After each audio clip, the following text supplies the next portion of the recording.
Help! I am disappointed in the results of my directory listing. What can I do to fix this?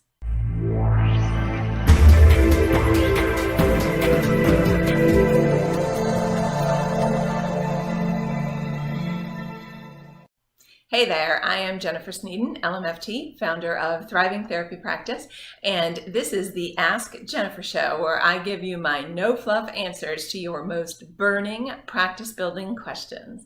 And today's question I'm going to leave anonymous, which I will not typically do on the show, but I'm going to explain why in a minute. So the question is, I am disappointed in the results of my directory listing. What can I do to fix this? So I actually went out and checked out her directory listing, and I'm going to share with you the two things that I think she's doing that are getting in the way of her getting phone calls, and they're very, very common. So if you are relying on Psychology Today or Therapy Tribe or something along these lines to get clients, you're going to want to pay careful attention in this episode.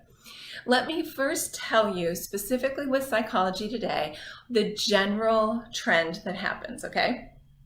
When you first sign up for your listing, you get put like way at the top. There might be 479,000 therapists and you are way at the top of the list. And so you get like a lot of great traction. You're noticing views, you're getting email sent to you, you're getting website clicks, you're getting phone calls, and you say, yes, I found it out. Finally, I'm gonna fill my practice. And then after about 2 weeks, it just dies on you. So that's kind of par for the course. So don't bank on what happens the first few weeks of your listing to be consistent. That is just, it has to do with the way they promote new profiles and how you're boosted in the search results.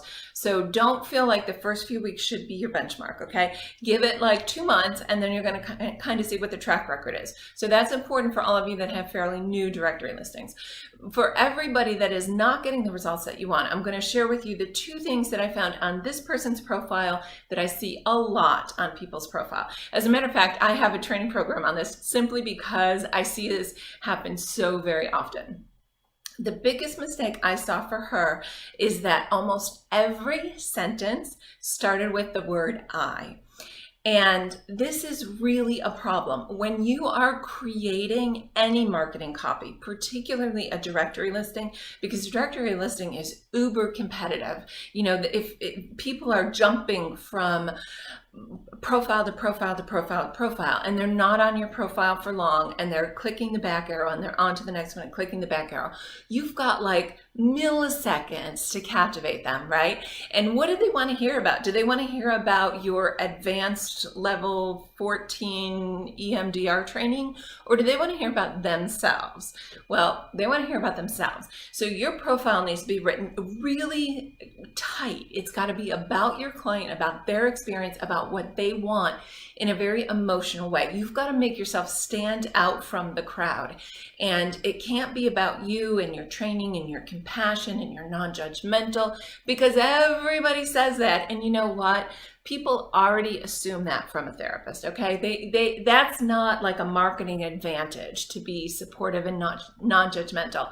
That's kind of like basic clinical skills. So that's not going to attract clients. So the big thing is to do like a little challenge, no sentences that start with I. And just, you know, you may end up with 1 or 2, but challenge yourself to make it as much about the client as you possibly can. And then the second big mistake is people want to cast this wide net, and I want to make myself appealing to everybody that's going to view my profile. And that actually is the worst thing in the world that you can do.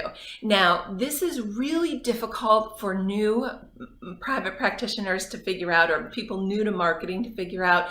This is kind of like a developmental phase of marketing, and it usually takes like 1.5 years or 2 years before you really get this. So if you're not quite there yet, that's okay. You will get there. But I know that those of you that are more experienced that are watching this, you get it, right? You've been down this path, and I know it is completely counterintuitive. And I talk about this a lot in my other blogs and my other podcasts. So if this is like warping your mind, go check out some of my other stuff because I talk a lot about it.